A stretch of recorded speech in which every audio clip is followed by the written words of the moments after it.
Good morning साथियों, आप सभी लोगों का सक्सेस प्लेटफॉर्म 2591 पे स्वागत है। दोस्तों, जैसा कि आप सभी जानते हैं कि एग्ज़ामिनेशन की तिथि जारी कर दी गई है, यानी कि बिहार दरोगा 1275 पद की जो है वो वैकेंसी, उसका एग्ज़ामिनेशन डेट रिलीज़ कर दिया गया है। वह एग्ज़ाम आपको 17 दिसंबर को 2 पाली में आयोजित की जाएगी। चलिए, तो हम लोग क्या करेंगे कि यहाँ पे ज्ञान बिंदु के टेस्ट सीरीज को बिल्कुल भी नहीं छोड़ेंगे।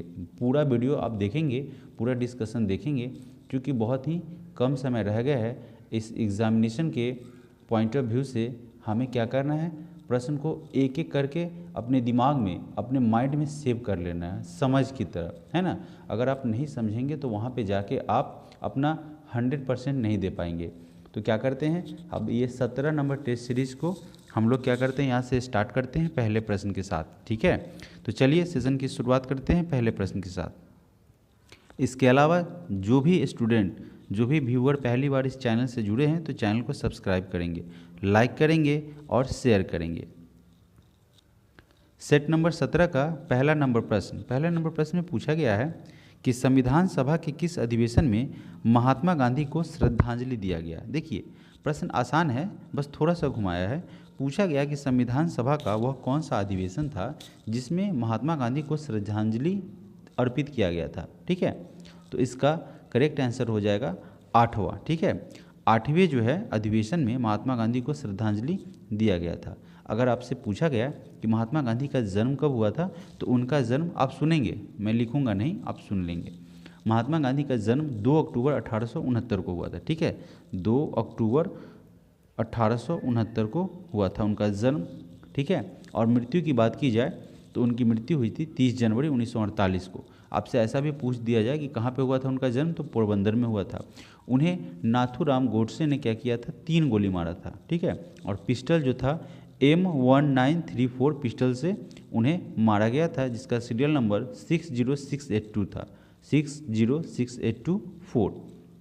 ठीक है, तो चलिए अगले प्रश्न की तरफ बढ़ते हैं। प्रश्न संख्या 2 में पूछा गया है कि किस सुल्तान के काल में खालिसा भूमि अधिक पैमाने पर विकसित हुई थी। ऐसा कौन सा सुल्तान था जिसके शासनकाल के समय में जो खालिसा भूमि पद्धति थी, कर वसूल करने की एक पद्धति थी, वह सबसे ज़्यादा विकसित हुई। तो वह साथियों शासक था अलाउद्दीन खिलजी। अगला प्रश्न है प्रश्न संख्या 3।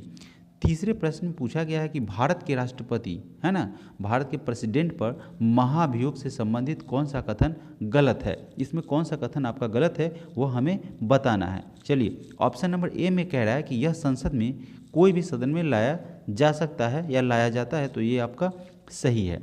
इसके बाद अगर बात करें ऑप्शन नंबर बी की, तो बता रहा है यह ऑप्शन नंबर बी हमें यह इंडिकेट कर रहा है कि 14 दिन पूर्व नोटिस देना पड़ता है। चलिए, ये भी सही है, राष्ट्रपति को इसका लिखित नोटिस देना पड़ता है, वो भी 14 दिन पूर्व। ऑप्शन नंबर सी की बात करें तो कह रहा है कि नोटिस सदन के केवल सदस्य द्वारा, है, नोटिस सदन के केवल सदस्य संख्या के कम से कम 1/3 सदस्य द्वारा हस्ताक्षरित होने चाहिए, यानी कि उस पर कितने 1/3 सदस्यों के हस्ताक्षर होने चाहिए, जो कि आपकी अगर बात करें तो यह गलत है। ठीक है, यहाँ कितना होना चाहिए, 1/4 सदस्य यानी 1/4 मेंबर जो है उसके हस्ताक्षर होने चाहिए। ठीक है, ऑप्शन नंबर डी की अगर बात करें तो सदस्य के कुल सदस्य संख्या के 2/3 बहुमत से प्रस्तावित हो, तो यह आपका सही है। ठीक है, तो आपका आंसर क्या हो जाएगा, सी, जो कि आपको गलत आंसर यहाँ से बताना था। अगला प्रश्न है प्रश्न संख्या 4। चौथे प्रश्न में क्या पूछा गया है कि कलिंग नरेश खारवेल का संबंध था। देखिए, ये जो है कलिंग नरेश खारवेल, उनका संबंध, ठीक है, महामेघवाहन वंश से था। ठीक है, चेदी वंश और महामेघवाहन वंश, ठीक है, इन दोनों को, जैसे मान लीजिए चेदी वंश है ना, उनको महामेघवाहन वंश के नाम से भी जाना जाता था। ठीक है, तो यहाँ पे चूंकि ऑप्शन ऐसा नहीं दे रखा है कि ए बी दोनों, लेकिन फिर भी चूंकि फैक्ट हमें पता है तो हम क्या करेंगे, ए और बी इसका दोनों आंसर हो जाएगा। एग्जामिनेशन में इस तरीके से नहीं आएगा, और एग्जामिनेशन में ऐसा प्रश्न पूछता है तो वो विवादित होगा, आप याद रखेंगे। तो चेदी वंश जो है उसे महामेघवाहन वंश के नाम से भी जाना जाता था। बढ़ते हैं अगले प्रश्न की तरफ। प्रश्न संख्या 5। 5वें नंबर प्रश्न में पूछा गया है कि निम्नलिखित कथनों पर विचार कीजिए। यहाँ पे स्टेटमेंट दिया हुआ है, 3 स्टेटमेंट। ठीक है, अब पढ़ते हैं बारी बारी से स्टेटमेंट को। पहला स्टेटमेंट में क्या कह रहा है कि गुलाबों का युद्ध फ्रांस में हुआ था, जो कि आपका क्या है, गलत है। ठीक है, गुलाबों की अगर युद्ध की बात की जाए तो यह फ्रांस में ना होकर कहाँ हुआ था, ब्रिटेन में हुआ था। ठीक है, ब्रिटेन में हुआ था। ऑप्शन नंबर 2 की बात करें तो दूसरे नंबर ऑप्शन में क्या दे रखा है, सप्तवर्षीय गृह युद्ध। देखिए गृह युद्ध इंग्लैंड में भी हुआ था, ठीक है, लेकिन यहाँ पे क्या कर दिया, सप्तवर्षीय 7 सालों का जो है वो बोल रहा है। 1623 से 30 में कहाँ चला, इंग्लैंड में, जो कि आपका कहाँ है, आपका गलत है, ठीक है।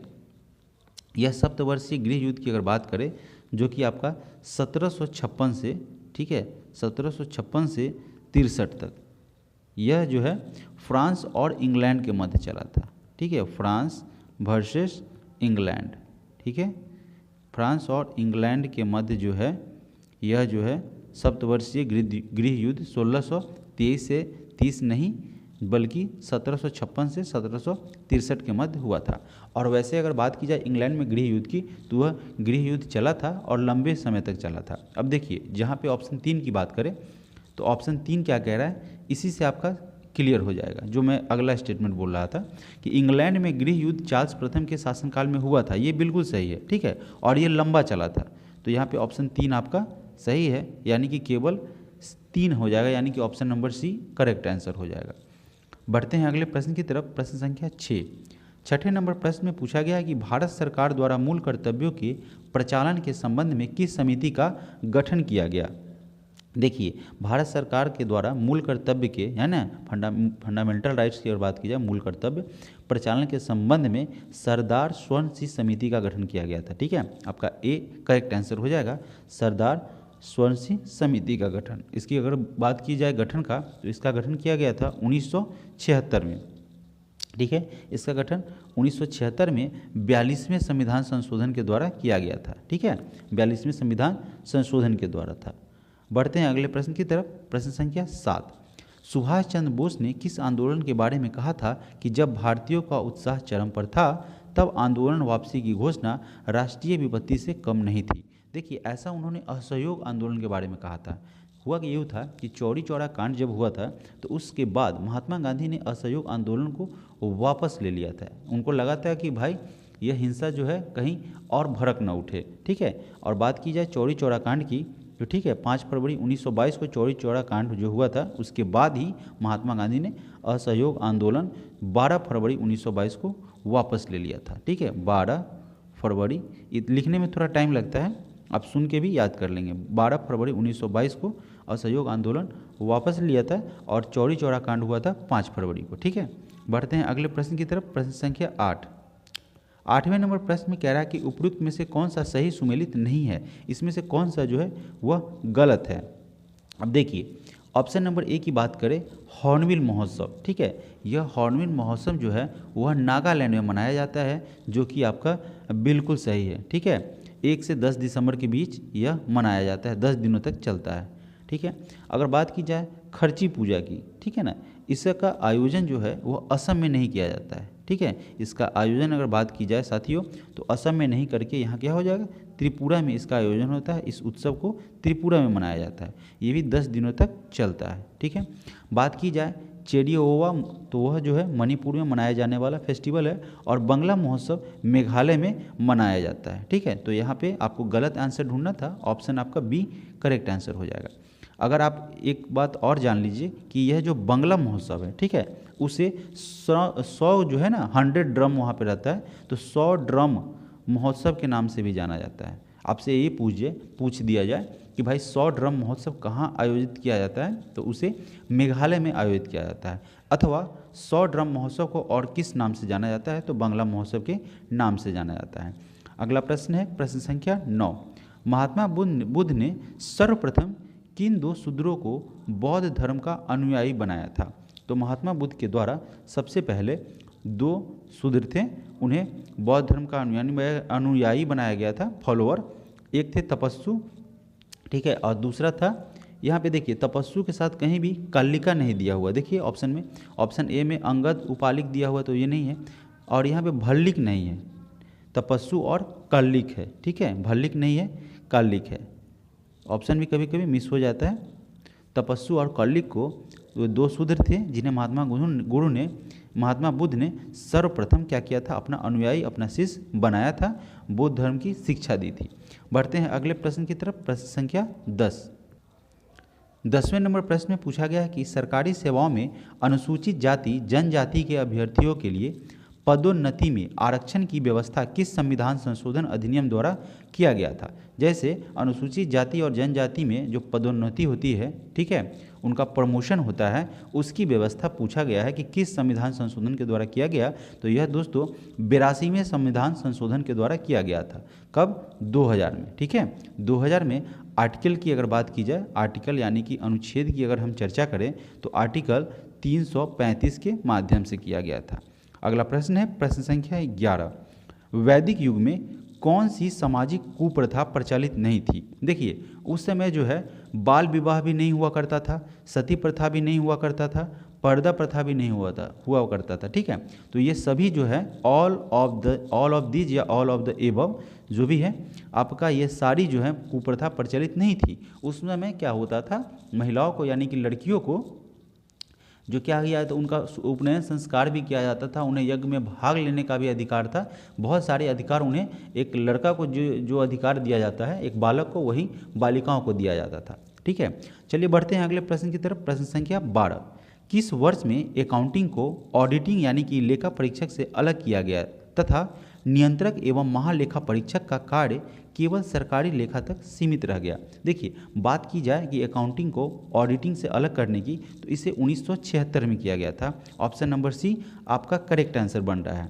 चलिए बढ़ते हैं अगले प्रश्न की तरफ। प्रश्न संख्या 13 नंबर प्रश्न में पूछा गया है कि प्रोजेक्ट दंतक के तहत भारत द्वारा किस देश में एक विशाल सड़क अवसंरचना का निर्माण किया जा रहा है। तो दोस्तों अब ये प्रोजेक्ट दंतक की बात करें, ठीक है, तो इसके तहत भूटान में, ठीक है, भूटान में इसकी स्थापना किया गया था। क्या चीज़ के लिए इसकी स्थापना किया गया था?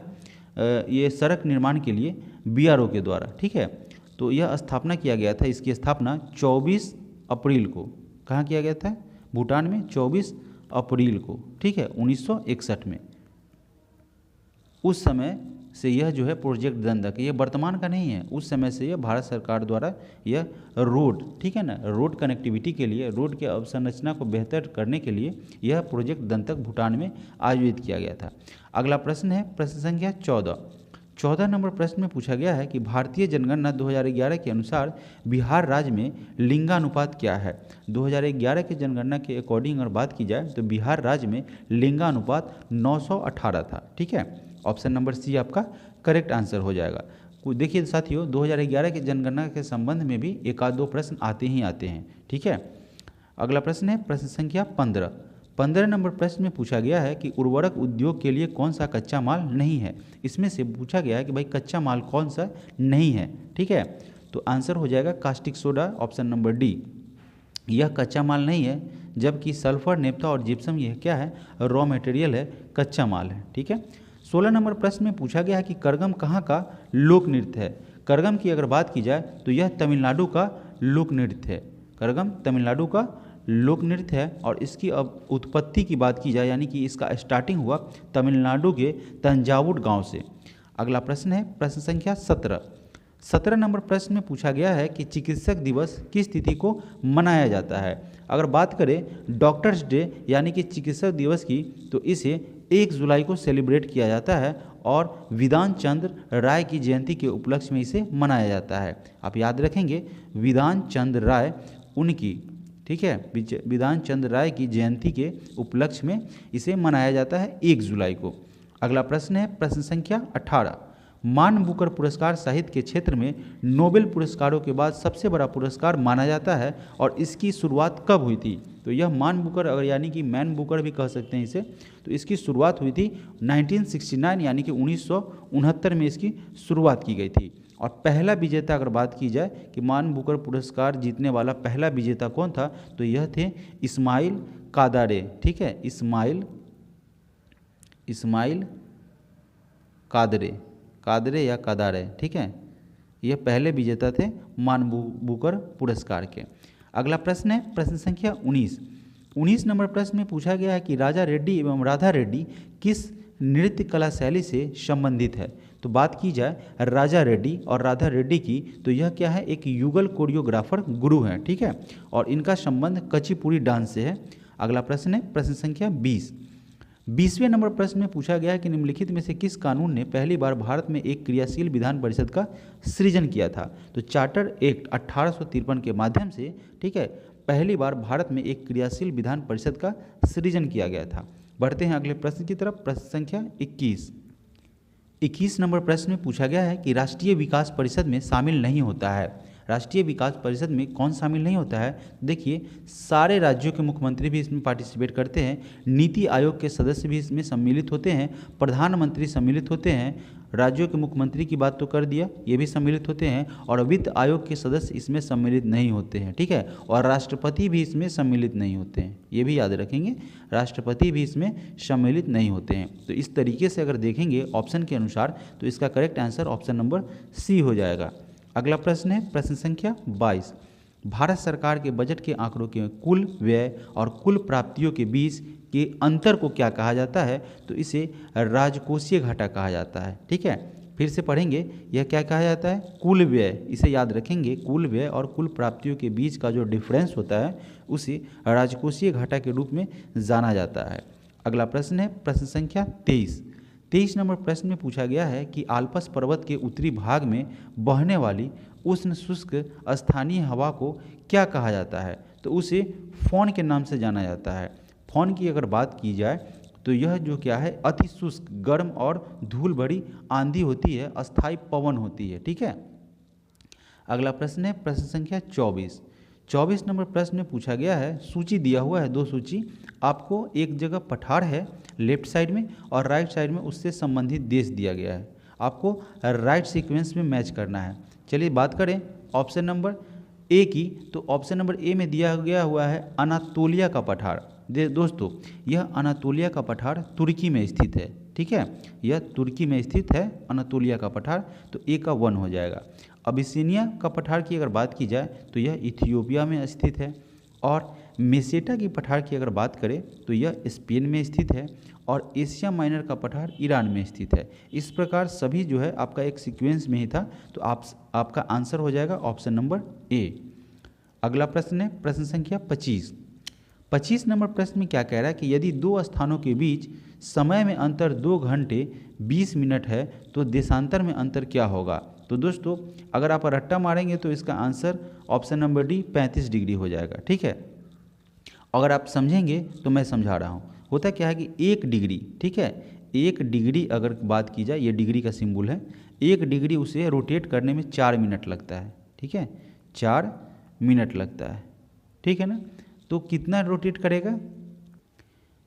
यहाँ पे 2 घंटे है, 1 घंटा में 60, 2 घंटा में क्या हो जाएगा 120 और फिर 20 मिनट, यानी कि 2 घंटा में 120 मिनट होता है प्लस 20 मिनट, तो कितना हो गया 140 मिनट, ठीक है। तो 140 मिनट, 1 घंटा में 1 डिग्री में कितना लगता है रोटेट करने में? 4 मिनट लगता है।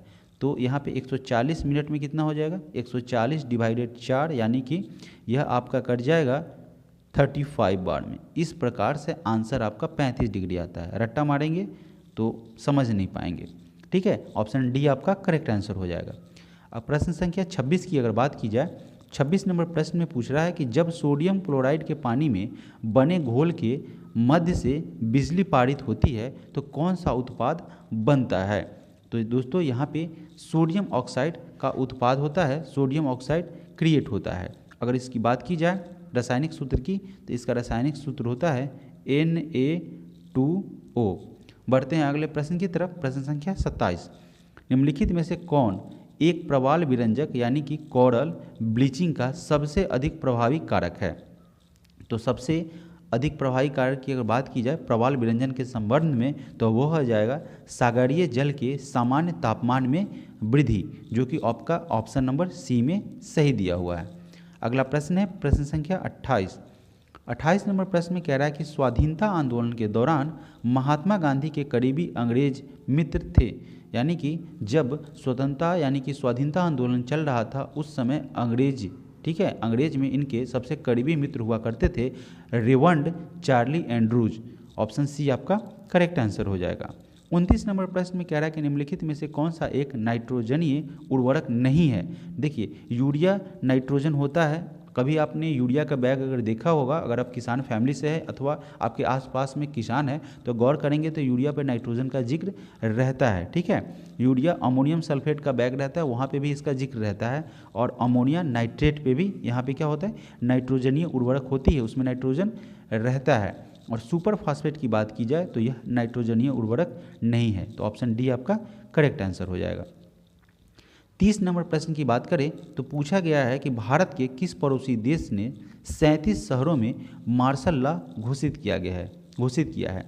तो ऐसा देश जो है अपने 37 शहरों में मार्शल लॉ घोषित करने वाला जो देश है वह म्यांमार है। 31 नंबर प्रश्न की बात करें तो पूछा गया है कि टाइटन किस ग्रह का उपग्रह है। तो दोस्तों टाइटन जो है वह उपग्रह है शनि का। ठीक है, शनि ग्रह का एक उपग्रह है और सबसे बड़ा, ठीक है ना, शनि का सबसे बड़ा उपग्रह है। 32 नंबर प्रश्न में पूछा गया है कि मानव शरीर में फेशियल हड्डियों की संख्या होती है, यानी कि यहाँ आपके चेहरा है ना, उसमें पूछा गया है कि फेशियल का मतलब वो फेशियल मसाज नहीं, फेशियल हड्डियों की संख्या। तो कुल मिला के फेशियल हड्डियों की संख्या 14 होती है। अगला प्रश्न है प्रश्न संख्या 33 नंबर प्रश्न में पूछा गया है कि झीलों की वाटिका के नाम से संबोधित किया जाता है, यानी कि किस देश को झीलों की वाटिका के नाम से जाना जाता है। तो वह हो जाएगा दोस्तों आपका फिनलैंड। फिनलैंड की अगर बात की जाए तो फिनलैंड में 1,87,000 से ज़्यादा जो है, 1,87,000, ठीक है, 1,87,000 से भी ज़्यादा वहाँ पे झीलें हैं। इसी कारण जो है फिनलैंड को झीलों की वाटिका के रूप में जाना जाता है, या ऐसा उन्हें नामकरण किया जाता है। 34 नंबर प्रश्न में पूछा गया है कि AICTE, ठीक है, किसके साथ मिलकर राष्ट्रीय स्तर के हैकथॉन कवच 2023 का शुभारंभ किया है। तो चलिए ऑप्शन को देखते हैं। बात की जाए AICTE, उसने जो है राष्ट्रीय स्तर के हैकथॉन कवच 2023 का शुभारंभ किया है पुलिस अनुसंधान और विकास ब्यूरो के साथ जुड़ करके, यानी कि ऑप्शन बी आपका करेक्ट आंसर हो जाएगा। और ऐसा उन्होंने साइबर अपराध से निपटने के लिए ऐसा उन्होंने क्या किया है, एग्रीमेंट किया है। अगला प्रश्न है प्रश्न संख्या 35 नंबर प्रश्न में पूछा गया है कि बायोगैस बायोमास से किस प्रक्रिया के माध्यम से उत्पन्न होता है। बायोगैस की अगर बात की जाए तो वह जो है कुल मिला के अवयवीय एक किण्वन एक प्रक्रिया होती है। जैसे ये प्रभाजी आसवन प्रक्रिया हो, विनाशकारी आसवन, शुष्क आसवन है, तो उसी प्रकार अवायवीय किण्वन है, उसके माध्यम से बायोगैस बायोमास से उत्पन्न होता है, ठीक है, क्रिएट होता है। ऑप्शन डी आपका करेक्ट आंसर हो जाएगा। 36 नंबर प्रश्न में पूछा गया है कि विजयनगर के उस पहले शासक का पहचान करें जिसने बहमनियों से गोवा को छीन लिया था। तो दोस्तों हरिहर द्वितीय थे, उसने क्या किया था, सर्वप्रथम बहमनियों से गोवा को छीना था, अपने अधिकार में किया था। अगला प्रश्न है प्रश्न संख्या 37 नंबर प्रश्न में पूछा गया है कि वाणी जयराम का निधन हो गया, वह किस क्षेत्र की प्रसिद्ध शख्सियत थी। बात की जाए वाणी जयराम की तो उनका संबंध गायन क्षेत्र से था, उन्हें आधुनिक भारत के मीरा के रूप में जाना जाता था, ठीक है, आधुनिक भारत के मीरा के रूप में उन्हें जाना जाता था। 38 नंबर प्रश्न की अगर बात करें तो अटल पेंशन योजना लाई गई, यानी कि अटल पेंशन योजना की शुरुआत की बात की जाए तो इसे लॉन्च किया गया 9 मई 2015 को। अगला प्रश्न है प्रश्न संख्या 39 नंबर प्रश्न में पूछा गया है कि ग्रीन बॉन्ड लॉन्च करने वाला देश का पहला नागरिक निकाय कौन बना है। ग्रीन बॉन्ड की अगर बात की जाए तो इसे लॉन्च करने वाला इंदौर नगर निगम जो है वह पहला नागरिक निकाय बन गया है, ठीक है। और इसके माध्यम से, इसके जरिए से यह ग्रीन बॉन्ड लॉन्च जो हुआ है उसके माध्यम से लगभग 244 करोड़ रुपए जुटाने का लक्ष्य रखा गया है, ठीक है, 244 करोड़ का क्या किया गया है, फंडिंग का एक लक्ष्य रखा गया है, ठीक है। बढ़ते हैं अगले प्रश्न की तरफ। प्रश्न संख्या 40, विद्युत गीजर में डैश ऊर्जा में रूपांतरित हो जाती है। देखिए सबसे पहले उसमें क्या आता है, इलेक्ट्रिक आता है, तो क्या होगा, विद्युत ऊर्जा। और जब पानी गर्म होती है तो उष्मा होती है ना, तो विद्युत ऊर्जा उष्मीय ऊर्जा में रूपांतरित हो जाती है। इजी कोई प्रश्न था आपका। अगला प्रश्न है प्रश्न संख्या 41 नंबर प्रश्न में पूछ रहा है कि निम्नलिखित में से कौन सा युग्म सुमेलित नहीं है, यानी कि इसमें से गलत आपको ढूंढना है। देखिए युगलीना की अगर बात की जाए, ठीक है, युगलीना की अगर हम बात करें तो यह जंतु एवं वनस्पति की संयोजी कड़ी है, ठीक है, इसे युगलीना कहा जाता है, तो ये आपका सही है। अगर ऑप्शन नंबर 2 को देखें तो ये नियोपिलाइना, ठीक है, तो यहाँ पे दिया हुआ है कि आर्थ्रोपोडा और मोलस्का की संयोजी कड़ी है, जो कि आपका गलत है। यह क्या है? एनेलिडा, ठीक है, और मोलस्का की है, एनेलिडा, ठीक है, एनेलिडा और प्लस मोलस्का, मोलस्का। तो यहाँ पे आर्थ्रोपोडा दिया है, वो आपका गलत हो जाएगा। तो इस प्रकार ऑप्शन 2 गलत है। तीसरे ऑप्शन को अगर पढ़े तो पेरीपेटस, जो कि क्या है? एनेलिडा और आर्थ्रोपोडा की संयोजी कड़ी है, जो आपका क्या है? सही है। और आर्कियोप्टेरिक्स की अगर बात की जाए तो यह सरीसृप तथा पक्षियों की संयोजी कड़ी है, यानी कि एकमात्र ऑप्शन जो है वह 2, यानी कि ऑप्शन नंबर बी आपका गलत हो रहा है, वहीं आपका सही उत्तर बनेगा। अगला प्रश्न है प्रश्न संख्या 42। 42 नंबर प्रश्न में पूछा गया है कि जीवन की उत्पत्ति के बारे में ओपेरिन का सिद्धांत किससे संबंधित है?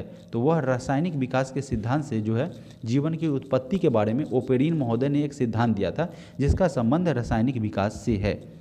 प्रश्न संख्या 43 की यानी 43 नंबर की अगर बात करें तो भारत की अध्यक्षता में पहली G20 वित्त मंत्रियों और सेंट्रल बैंक गवर्नर्स की बैठक किस शहर में आयोजित की जा रही है? तो दोस्तों यह आयोजित हो भी चुकी है और इसका आयोजन कर्नाटका यानी कि बेंगलुरु में किया गया, ठीक है।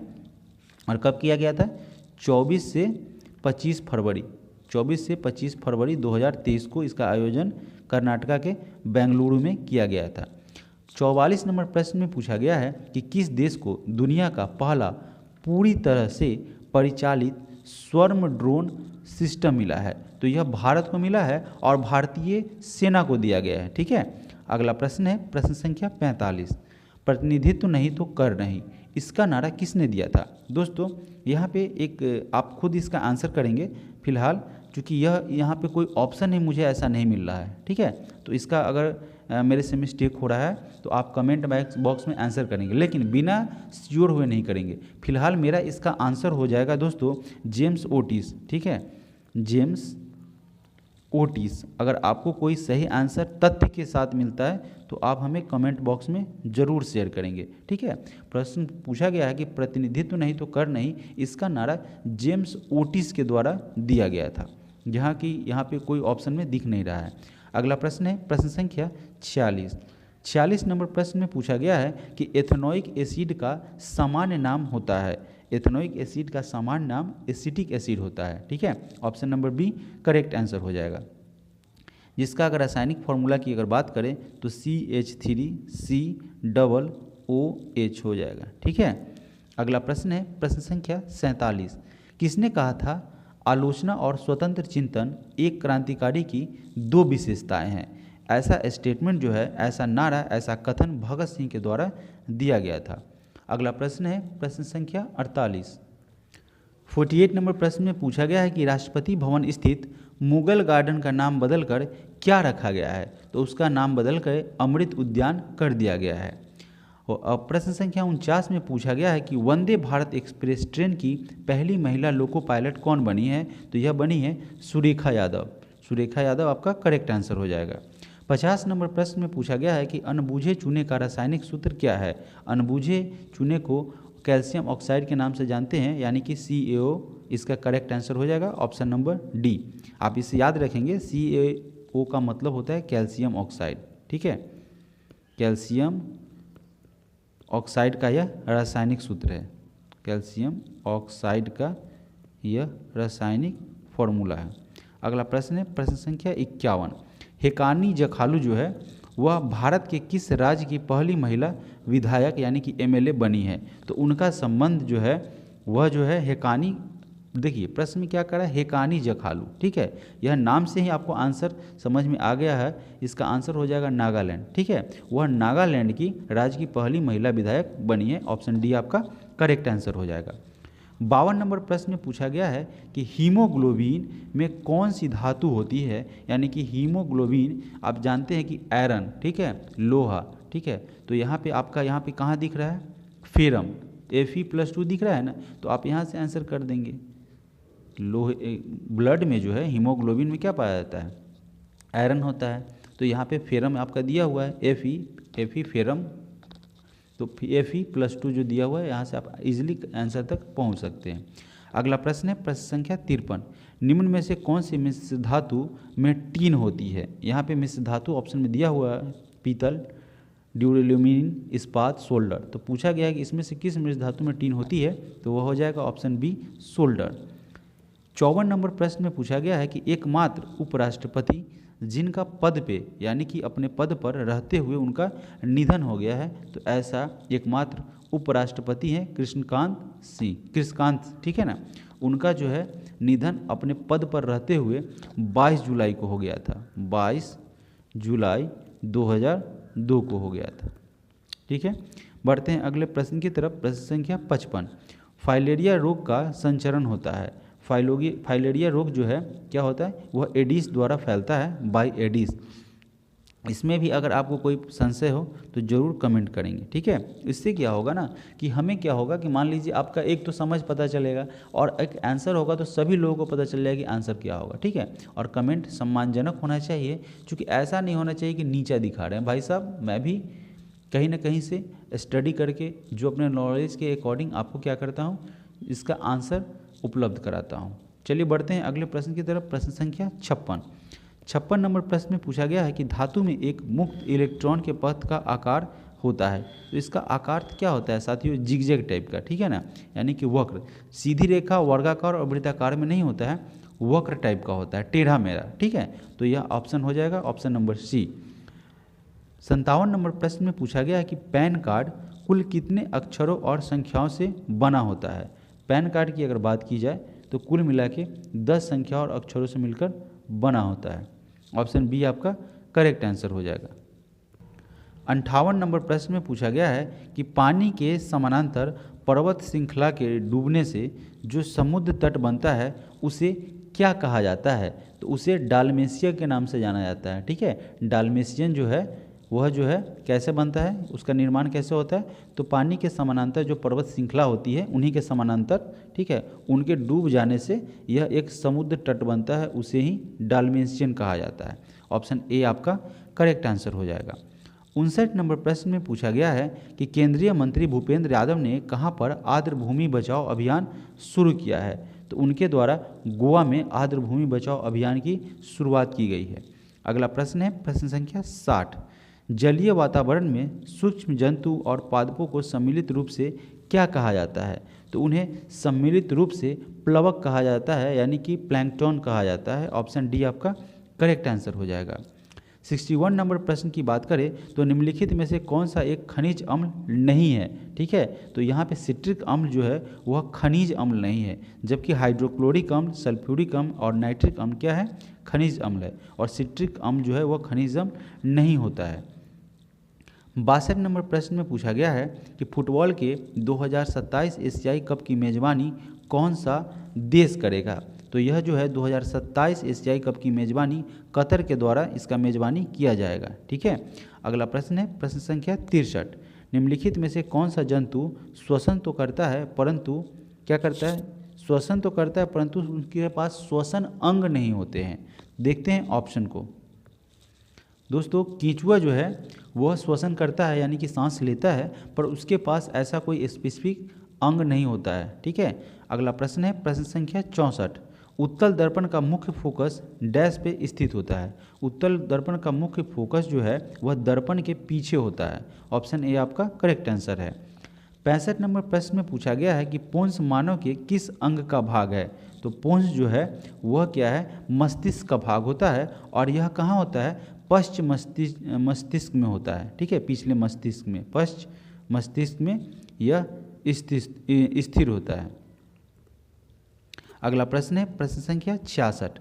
लोलक का आवर्तकाल निर्भर करता है, तो उसका आवर्तकाल जो है वह गुरुत्वीय त्वरण पर निर्भर करता है, साथ साथ लोलक की लंबाई पर भी निर्भर करता है। अभी आप देखेंगे प्रश्न में कहीं भी लोलक की लंबाई नहीं दिया हुआ है, ठीक है, तो आप क्या करेंगे, गुरुत्वीय त्वरण और लोलक की लंबाई इस दोनों पर निर्भर करता है, ऐसा नहीं कि सिर्फ गुरुत्वीय त्वरण पर निर्भर करता है। तो ऑप्शन में चूंकि डी दिया हुआ है गुरुत्वीय त्वरण, तो हम उसी के साथ जाएंगे, आंसर आपका ऑप्शन नंबर डी हो जाएगा। 67 नंबर प्रश्न की बात करें तो पूछा गया है कि कर्नाट वंश का संस्थापक कौन था, तो कर्नाट वंश का संस्थापक की अगर बात की जाए तो इसके संस्थापक थे न्यायदेव, ठीक है। न्यायदेव ने कर्नाट वंश की स्थापना की थी। ऑप्शन ए आपका करेक्ट आंसर हो जाएगा। 68 नंबर प्रश्न में पूछा गया है, यदि किसी परिनालिका के फेरों की संख्या में वृद्धि होती है तो उसका क्या होगा। ठीक है, तो उस कंडीशन में, उस स्थिति में चुंबकीय क्षेत्र के में क्या होता है, आकार में बढ़ोतरी हो जाती है। ऐसा दिया हुआ है ऑप्शन नंबर डी में चुंबकीय क्षेत्र बढ़ता है। 69 नंबर प्रश्न में क्या कह रहा है, संयुक्त राष्ट्र के सामाजिक विकास आयोग ने डैश को अपना अध्यक्ष चुना है। तो उन्होंने रुचिरा कंबोज को अपना अध्यक्ष चुना है 62वें सत्र के लिए। 62वें सत्र के लिए रुचिरा कंबोज को अध्यक्ष के रूप में चुना है। 70 नंबर प्रश्न में पूछा गया है कि डैश में बंगाल और बिहार में भूमि पर किराएदारों के अधिकारों को बंगाल किराएदारी अधिनियम द्वारा दिया गया। ठीक है, तो यह दिया गया था 1885 में। क्या हुआ था 1885 में कि बंगाल और बिहार में भूमि पर जो किराएदार थे उनके अधिकारों को बंगाल किराएदारी अधिनियम द्वारा किया गया था। 71 नंबर प्रश्न में पूछा गया है कि भारत में केंद्रीय उत्पाद शुल्क दिवस किस दिन मनाया जाता है, किस तिथि को मनाया जाता है। तो यह 24 फरवरी को मनाया जाता है केंद्रीय उत्पाद शुल्क दिवस। 72 नंबर प्रश्न में पूछा गया है कि प्रति सेकेंड इकाई क्षेत्र से गुजरने वाली ध्वनि ऊर्जा की मात्रा को क्या कहा जाता है। तो इसे तीव्रता कहा जाता है। ठीक है, प्रति सेकेंड, हर एक सेकेंड पर इकाई क्षेत्र से गुजरने वाली जो ध्वनि ऊर्जा होती है उसे तीव्रता कहा जाता है। 73 नंबर प्रश्न की अगर बात करें तो पूछा गया है कि भारत के किस म्यूजिक कंपोजर ने प्रतिष्ठित ग्रैमी अवार्ड्स 2023 जीता है। तो यह जो है रिकी केज के द्वारा जीता गया है और उन्हें उनके एल्बम डिवाइन टाइट्स के द्वारा, डिवाइन टाइट्स के लिए, ठीक है, डिवाइन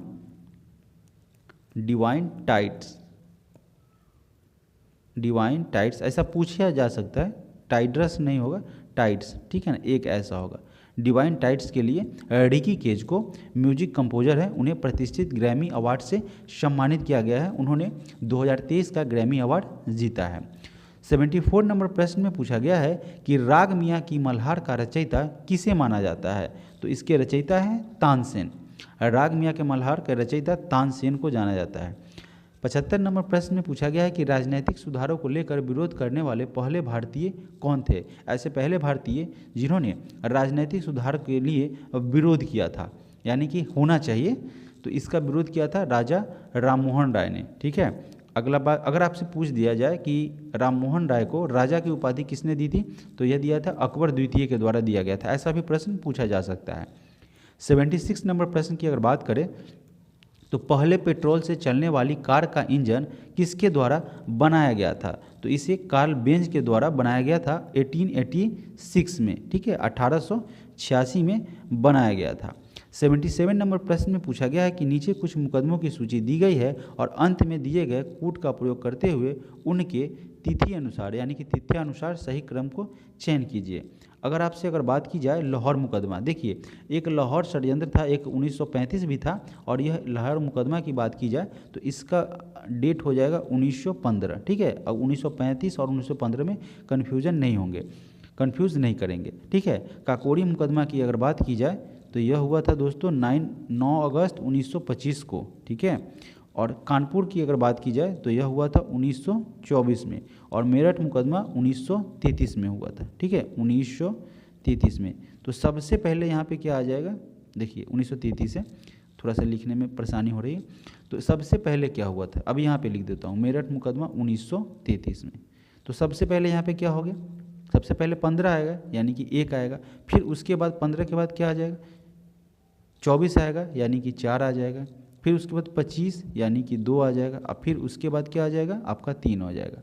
तो देखते हैं ऑप्शन में 1 4 2 3 कहाँ पे है। यहाँ पे 1 4 2 3 ऑप्शन नंबर सी में दिया हुआ है, ऑप्शन नंबर सी आपका करेक्ट आंसर हो जाएगा।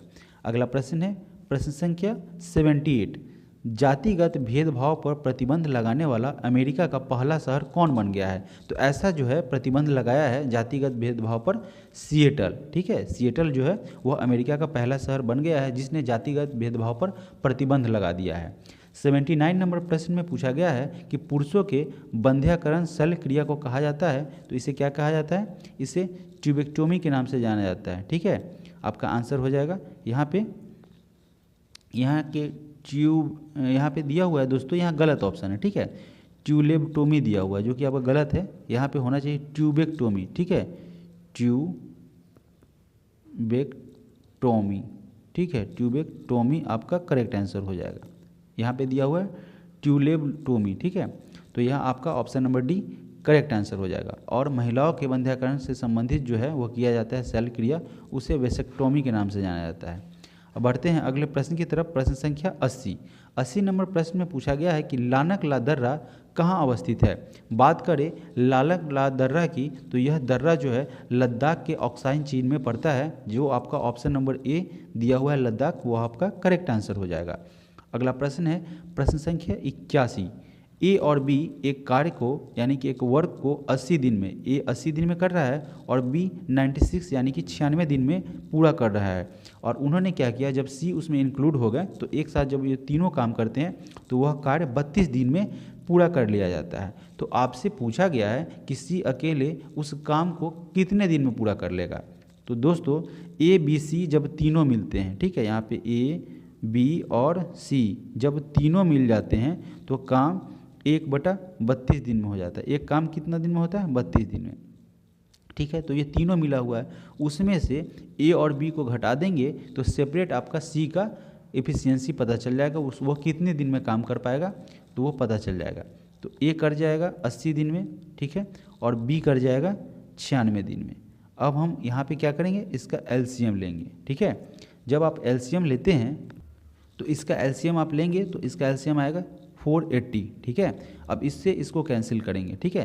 तो अगर आप इसे कैंसिल करते हैं तो यहाँ कितने बार में कटेगा, इससे ये आपका 15 बार में कट जाएगा, ठीक है। फिर यहाँ पे माइनस आ गया, 80 से ये कितने बार में कटेगा, 6 बार में कटेगा, ठीक है। और यह आपका 96 से कितने बार में कट जाएगा, 5 बार में कट जाएगा, ठीक है। तो यहाँ पे 15 माइनस 6 5 11/480, ठीक है।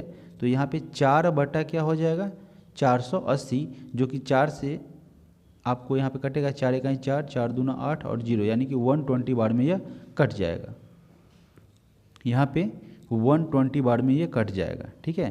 तो आपका आंसर बनेगा option number C correct answer. 120 दिन में सी जो है उस काम को अकेले कंप्लीट कर लेगा। अगला प्रश्न है प्रश्न संख्या 82। इस प्रश्न को ऑप्शन के माध्यम से सॉल्व करेंगे, नहीं तो ये प्रश्न क्या हो जाएगा, लेंदी हो जाएगा और आपका बहुत सारा समय भी निकल जाएगा। अब देखिए प्रश्न में क्या कह रहा है, किसी संख्या को 4 से भाग देने पर शेषफल 2 रहता है। तो हम क्या करेंगे, आगे भी पढ़ना है प्रश्न तो पढ़ लेंगे, पूरा पढ़ लीजिए। और इससे प्राप्त जो भागफल होता है तो उसे 5 से भाग देने पर शेषफल 3 रहता है। अब इस प्रकार फिर जो भागफल आता है उसे 6 से भाग देने पर शेषफल 5 रहता है, तो अंतिम भागफल 7 है। तो संख्या ज्ञात करें। देखिए ये कितना लेंदी प्रश्न लग रहा है, जबकि बहुत ही साधारण प्रश्न है। हमें इतना ही ध्यान रखना है जो मैंने यहाँ पे हाईलाइट किया है, ठीक है, कि किसी संख्या को 4 से भाग देने पर शेषफल 2 रहता है। अब देखिए ए से शुरुआत करते हैं, 549, ठीक है। अगर हम बात करें 549 की, ठीक है, ऑप्शन नंबर ए की, तो उसे आप 4 से डिवाइड करें, 549, ठीक है, 4 1 जा 4, ठीक है, 4 3 जा 12, यहाँ पे 2 आ जाएगा, और 4 7 जा 28।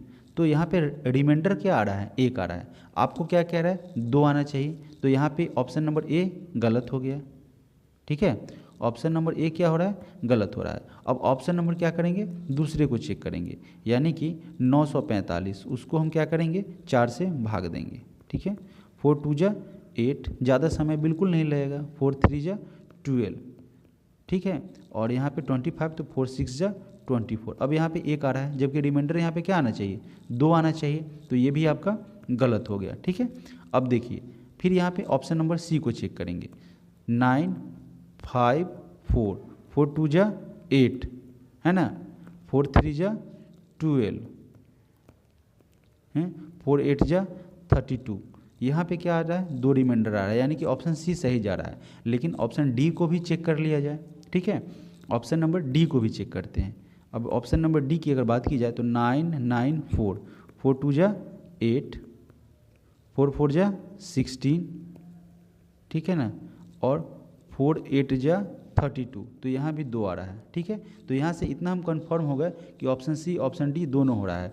और फिर आगे इस प्रश्न को पढ़ेंगे तो वहाँ से आपका क्लियर हो जाएगा। अब देखिए क्या करना है। अब यहाँ पे क्या कर रहा है कि इससे प्राप्त भागफल को 5 से भाग देने पर, ठीक है, तो 5 से अगर हम भाग देंगे तो क्या हो रहा है, इस क्या कर रहा है, इससे प्राप्त भागफल को 5 से भाग देने पर शेषफल 3 आता है, ठीक है। अब देखिए वहाँ पे हम लोगों ने भाग दिया था तो मैंने यहाँ पे तो मिटा दिया, तो आखिर भागफल आया क्या था। तो देखिए उस सिचुएशन में आप खुद से करके देखेंगे तो भागफल क्या आया था। तो जब हमने ऑप्शन सी की बात करें, आप खुद कर लीजिएगा, बिल्कुल गलत नहीं है। 954 को जब हमने डिवाइड किया था तो वहाँ पे क्या आया था, भागफल क्या आया था आपका 954 में 238 आया था, ठीक है, 238 आया था। तो 238 को क्या किए थे, 5 से भाग देंगे तो 3 आएगा। देखिए तो चेक कीजिए, 5 4 जा 20, फिर 3 आ जाएगा, ठीक है, और उस पर 8 आ जाएगा, तो 5 7 जा 35, ठीक है। तो 38 में से 35 जाएगा तो 3 तो आएगा, तो ये भी सही है, ठीक है। कितना बार में लग गया, यहाँ पे भागफल 47 हो गया। अब क्या कह रहा है, और आगे पढ़िए। अब इस प्रकार प्राप्त भागफल को 6 से भागफल, यानी इसको 6 से अगर हम भाग देंगे तो शेषफल 5 आता है। तो 6 से भाग देंगे तो 6 7 जा 42, ठीक है ना। तो 7 में से 2 जाता है तो कितना आता है, 5 आता है। अब बताइए इसका आंसर आपका क्या हो जाएगा। यहाँ पे ऑप्शन जो है अंतिम जो क्या आ रहा है, यहाँ पे क्या आ रहा है, 5 आ रहा है, ठीक है ना, और अंतिम शेषफल क्या आ जाएगा, 7। तो आंसर आपका क्या बनेगा, ऑप्शन डी को बिना चेक किए, ऑप्शन डी यहाँ पे आ रहा था ना, 5 आपका आ रहा था, तो यहाँ पे आपका हो जाएगा आंसर। चूँकि आप भाग करेंगे 6 से तो 6 7 42 रहेगा ना, तो अंतिम यहाँ पे क्या आ रहा है, भागफल 7 ही ना आ रहा है, 6 7 42, तो यहाँ पे 7 में से 2 जाएगा 5, तो शेषफल 5 और भागफल 7 आ रहा है। तो इस प्रकार से आंसर इसका 954 हो जाएगा। इजी प्रश्न था। बढ़ते हैं अगले प्रश्न की तरफ, प्रश्न संख्या 83। अब देखिए इस प्रश्न में भी बहुत सारे स्टूडेंट गलत करेंगे। करना क्या है कि 12 है, ठीक है ना, देखिए समझा देते हैं। 12 है, ठीक है, फिर यहाँ पे 12 इंटू 1 यानी 12 इंटू 1 12 है ना, 12 इंटू 2 कितना हो रहा है 24, फिर 12 इंटू क्या हो जा रहा है, 2 गुना कर रहे हैं तो कितना हो जा रहा है 48, तभी तो 48 हो रहा है। अब फिर यहाँ पे क्या हो जाएगा, 12 इंटू क्या हो जा रहा है, अभी 48 दूनी करेंगे तो 96 हो जाएगा ना, तो यहाँ पे 4 दूनी क्या होगा 8, ठीक है, 12 इंटू 8 96, ठीक है। अब 12 इंटू, ठीक है ना, 8 के बदला क्या यहाँ हो जाएगा 16, तो 12 छक 72 होगा, ठीक है, या 16 दूनी 32 के 2 कैरी 3 हो जाएगा, 16 इकाई 16 और 1 16 3 19 192 होगा, ठीक है, जो कि यहाँ पे है भी है। फिर उसके बाद अगर आप चेक करते हैं दोस्तों, फिर आप उसके बाद अगर चेक करते हैं तो 192, ठीक है। अब 192 में यहाँ पे 16 हुआ तो अब क्या हो जाएगा 32 से गुना होगा, ठीक है ना। तो किस में 12 में 16 से हुआ तो अब 12 में 32 से होगा, तो क्या हो जाएगा 12 दूनी 24 कैरी 2 12 तिया 36 और 2 कितना हो जाएगा 38, तो यहाँ पे 384 होगा, जबकि यहाँ पे क्या दिया हुआ है 348। यह आपका यहीं पे गलत दिया हुआ है, प्रश्न में ही गलत है, यहाँ पे 384 होना चाहिए था, ठीक है। अब यहाँ पे चूँकि यहाँ हमने 16 से कर दिया, फिर यहाँ हमने 32 से कर दिया, तो फिर 12 को किससे करेंगे 64 से करेंगे, ठीक है। तो आप इसको ऐसे भी कर सकते हैं, 12 चौक 48 एंड 12 4 जा 48 है ना, 48 के 8 हो जाएगा, कैरी 4 हो जाएगा, 12 छक 72 और 4 कितना हो जाएगा 72 और 4 78 हो जाएगा ना, ठीक है ना, 72 और 4 76 हो जाएगा, यानी कि 768। अब देखिए 768 कहाँ है, यहाँ नहीं है, यहाँ नहीं है, यानी कि ऑप्शन सी और बी आपका सही हो रहा है। फिर अगर बात करें कि अब क्या हो जाएगा, क्योंकि यहाँ पे 64 से करे किए हैं ना, तो अब क्या हो जाएगा 12 गुने 64 के बदला क्या हो जाएगा 2 चौका 8 2 छक 12 128 हो जाएगा, 12 गुने 28 होगा। तो जब आप 12 गुने 28 करते हैं तो आंसर क्या आ जाता है, आपका आंसर आ जाएगा 1536, जो कि कहाँ है ऑप्शन नंबर सी में। आप मल्टीप्लाई करके देखेंगे तो आपका बी गलत हो जाएगा, मात्र ऑप्शन नंबर सी आपका करेक्ट आंसर हो जाएगा, ठीक है। चलिए बढ़ते हैं अगले प्रश्न की तरफ। अगला प्रश्न है प्रश्न संख्या 84, ठीक है। 84 नंबर प्रश्न में क्या पूछा गया है कि एक परीक्षा में 24% छात्र विज्ञान में उत्तीर्ण हुए यानी कि पास हुए, तो साइंस में 54% क्या हो रहा है पास हो रहा है। फिर पढ़िए आगे, तथा 42% गणित में अनुत्तीर्ण हुए, यानी कि फेल की बात किया जा रहा है। तो 42 फेल हुए तो पास कितना हुआ, परसेंटेज की बात कर रहा है। तो 42 8 50 और 50 100, 58% क्या हो रहा है, मैथ में पास हो रहा है। चूँकि हमको पास ही के लेके चलेंगे या नहीं तो फेल को लेके चलेंगे, क्योंकि अंत में आपसे क्या पूछा रहा है कि दोनों विषय में उत्तीर्ण कितने प्रतिशत हुए हैं। तो हमें क्या करना है, पास वाले को लेके चलना है। यहाँ पे 54% विज्ञान में पास का बता रहा है, यानी कि उत्तीर्ण का बता रहा है, और यहाँ पे मैथ में फेल का बता रहा है, यानी कि अनुत्तीर्ण का। तो हम क्या करेंगे, इसे चेंज करेंगे उत्तीर्ण में। तो 42, 100 में से 42 घटा देंगे तो 58% क्या हो जाएगा, मैथ में उत्तीर्ण हो जाएगा। यदि 32% दोनों विषय में अनुत्तीर्ण हुए, यानी कि फेल हुए, तो पास कितना हो जाएंगे, दोनों में पास कितना हो जाएंगे, 32 और 8 40, और 40 में 60 जोड़ देंगे तो क्या हो जाएगा 100, यानी कि 68% दोनों में क्या हुए, पास हो गए। ठीक है, उत्तीर्ण का मतलब पास हो गए। तो पूछा गया है तो दोनों विषय में उत्तीर्ण कितने प्रतिशत हुए। इस दोनों विषय में अनुत्तीर्ण रहे 32%, तो उत्तीर्ण कितने हुए, 68। अब क्या पूछा गया, तो दोनों विषय में उत्तीर्ण कितने प्रतिशत हुए, तो इसको ऐड कर देंगे और इसमें से माइनस कर लेंगे। तो 8 4 12, 5 5 10 और 1 11, इसमें से 68 को अगर आप माइनस करते हैं तो आपको आ जाता है 44, जो कि ऑप्शन नंबर डी में दिया हुआ है। ऑप्शन डी आपका करेक्ट आंसर हो जाएगा। बढ़ते हैं अगले प्रश्न की तरफ, प्रश्न संख्या 85। देखिए पासा दिया हुआ है 3 पासा, ठीक है। तो यहाँ पे पूछा गया है कि अंक 5 के विपरीत फलक पर कौन सा अंक होगा। अब देखिए 5 कहाँ का है, गौर कीजिए। 5 के लेफ्ट में 3 हो रहा है और 5 के लेफ्ट में 6 हो रहा है। अब देखिए तो 5 के यहाँ पे देखिए 6 के पास 5 है, ठीक है ना। अब देखिए 6 के पास यहाँ पे जब 5 है तो 6 के पास इसके बगल में 4 आ रहा है, तो 5 कहाँ होगा, इधर ही तो होगा, यानी कि इस साइड में। तो अब आपको क्या पूछा जा रहा है कि 5 के विपरीत फलक पर कौन होगा, तो 5 के विपरीत फलक पर 4 होगा, चूँकि 5 इधर ही रहेगा। तो ऑप्शन बी आपका करेक्ट आंसर हो जाएगा।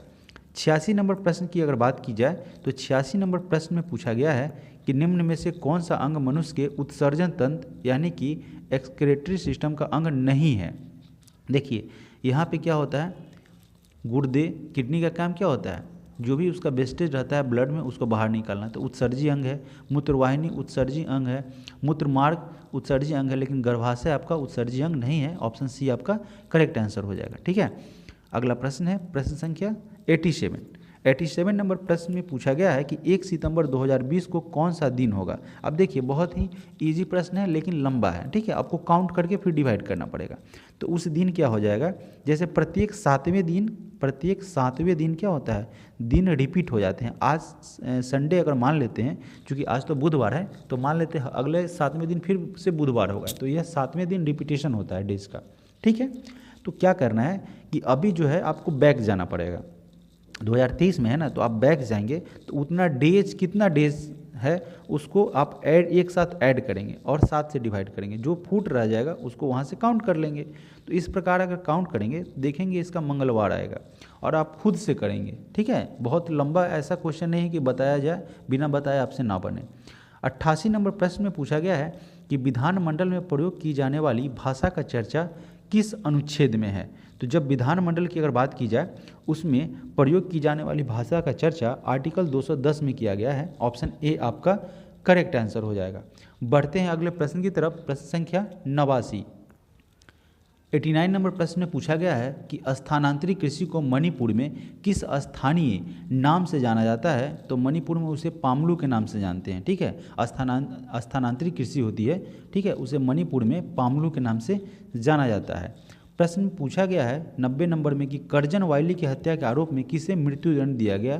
तो यह मदन लाल धिंगरा थे। ठीक है, उन्हें करजन वायली की हत्या के रूप में फांसी दिया गया था। अगला प्रश्न है प्रश्न संख्या 91।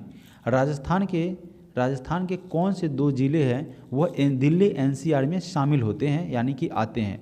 तो अलवर और भरतपुर जो है राजस्थान का क्षेत्र, वह दिल्ली एनसीआर के अंतर्गत आते हैं। 92 नंबर प्रश्न की अगर बात करें तो पूछा गया है कि निम्न में से किस हड़प्पा कालीन स्थल से टेराकोटा का हल प्राप्त हुआ है। दोस्तों यह प्रश्न कई बार आ भी चुका है। तो यह जो है टेराकोटा का साक्ष्य या हल जो है वह बनावली से प्राप्त किया गया है। 93 नंबर प्रश्न में पूछा गया है, यहाँ पे 2 सूची दे रखा है। ठीक है, जनजाति और उसके क्षेत्र पूछा गया है कि आपको क्या करना है, इसमें से सही कूट करके आपको मैच करना है। देखिए, अगर बिरहोर जनजाति की बात की जाए तो यह झारखंड क्षेत्र से इसका संबंध है, और भूटिया जनजाति जो है वह सिक्किम क्षेत्र में पाया जाता है। साथ ही साथ टोंडा जनजाति की अगर बात की जाए तो यह तमिलनाडु में, और सेंटिनेलीज जो है जनजाति वह अंडमान एवं निकोबार द्वीप समूह में पाया जाता है। इस प्रकार आप देखेंगे तो ए का 4 और बी का 3, देखिए कहाँ है, ए का 4 बी का 3, जो कि ऑप्शन नंबर ए में है। ठीक है, तो ऑप्शन नंबर ए आपका करेक्ट आंसर हो जाएगा। ठीक है, ऑप्शन ए का हो जाएगा 4, बी का हो जाएगा 3, सी का हो जाएगा 2 और डी का हो जाएगा 1। अगला प्रश्न है प्रश्न संख्या 94। 94 नंबर प्रश्न में पूछा गया है कि विश्व की सबसे तीव्र ढाल, यहाँ पे ढाल नहीं लिखिए, ढाल लिख दीजिए। ठीक है, समझ में आ जाएगा। विश्व की सबसे तीव्र ढाल वाली चोटी कौन सा है? तो सबसे अधिक ढाल वाली, जो यानी कि जिसका ढलान जो है बहुत ही तीव्र है, तो वो है राकापोसी। ठीक है, राकापोसी, ऑप्शन डी आपका करेक्ट आंसर हो जाएगा। यह लद्दाख श्रेणी का सर्वोच्च चोटी भी है। 95 नंबर प्रश्न में पूछा गया कि संगम वंश का अंतिम शासक कौन था? तो संगम वंश का अंतिम शासक विरूपाक्ष द्वितीय था, जिसने 1465 से लेके 1485 तक क्या किया था? सत्ता संभाला था। अगला प्रश्न है प्रश्न संख्या 96। 96 नंबर प्रश्न में पूछा गया है कि निम्नलिखित में से कौन सी नदी अरब सागर में नहीं गिरती है? कौन सी नदी जो है वो अरब सागर में नहीं गिरती है? तो ये तुंगभद्रा नदी जो है वो अरब सागर में नहीं गिरती है। 97 नंबर प्रश्न में पूछा गया है कि महिलाओं में निम्न में से कौन संविधान सभा की सदस्य नहीं थी? यानी कि यहाँ पे जो दिया हुआ है, कमला चौधरी वह थी, लीला राय थी, सुचेता कृपलानी थी, जबकि उषा मेहता जो है वह जो है संविधान सभा की सदस्य नहीं थी। ऑप्शन डी आपका करेक्ट आंसर हो जाएगा। 98 नंबर प्रश्न में पूछा गया है कि पृथ्वी के परिक्रमण में निम्न में से कौन सा घटना नहीं होता है? कौन सी घटना नहीं होती है? तो ऋतु परिवर्तन होता है, दिन और रात का होना होता है, विषुवत तथा उपसौर, ठीक है, एवं अपसौर की स्थिति होती है, जबकि कर्क और मकर रेखा का निर्धारण नहीं होता, यह स्टेबल होता है। ठीक है, ऑप्शन ए आपका करेक्ट आंसर हो जाएगा। 99 नंबर प्रश्न में पूछा गया है कि निम्नलिखित में से कौन नूरजहां जुंटा का सदस्य नहीं था? तो यह दोस्तों इसका आंसर हो जाएगा महाबत खां। अगर आपको से पूछा गया कि भाई नूरजहां जुंटा क्या था, तो यह जुंटा जो था वह नूरजहां का क्या था? परिवार के सदस्य जो लोग थे उनके सदस्यों का क्या था? उनके सदस्यों का एक नाम था। जितने, जैसे मान लीजिए फैमिली ग्रुप जो बना, उनके सदस्य को जुंटा कहा जाता था। तो यह जो महाबत खां उनका क्या था? उस नूरजहां जुंटा का सदस्य नहीं हुआ करता था। 100 नंबर प्रश्न में पूछा गया है, जो कि यह टेस्ट सीरीज 17 का, ज्ञान बिंदु के टेस्ट सीरीज 17 का अंतिमवा प्रश्न है, यानी कि सबसे अंतिम प्रश्न 100 नंबर प्रश्न है। वीडियो को आप फुल वॉच करेंगे, बहुत ही शानदार वीडियो है। और पहली बार इस चैनल से जुड़े हो तो चैनल को सब्सक्राइब करेंगे, शेयर करेंगे, लाइक करेंगे, और किसी भी डाउट के लिए रिस्पेक्टफुल आप कमेंट कर सकते हैं।